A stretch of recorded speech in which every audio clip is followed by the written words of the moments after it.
भेंडीची भाजी म्हटलं की ती भाजून घ्या, पुन्हा बाजूला काढा, मग तिला परत फोडणी द्या. एवढं सगळं झंझट करण्यापेक्षा चला तुम्हाला मस्त ट्रिक सांगते. कढईमध्ये एक पळीपेक्षा थोडंसं जास्त तेल घातलं. याच्यामध्ये 2 उभे चिरलेले कांदे मऊ होईपर्यंत परतले. 8-10 लसूण पाकळ्या मी कट करून याच्यामध्ये घातल्या. स्वच्छ धुवून कट केलेली भेंडी याच्यामध्ये परतून घेतली.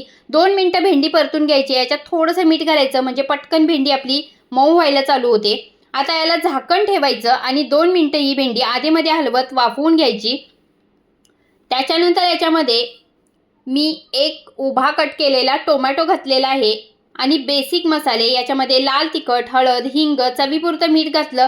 किसलेलं ओलं खोबरं मी 2 मोठे चमचे घातलेलं आहे आणि भाजलेल्या शेंगदाण्याचा 1 मोठा चमचाभर कूट घातलेला आहे. तुम्हाला हे आवडत नसेल तर तुम्ही हे स्किप देखील करू शकता.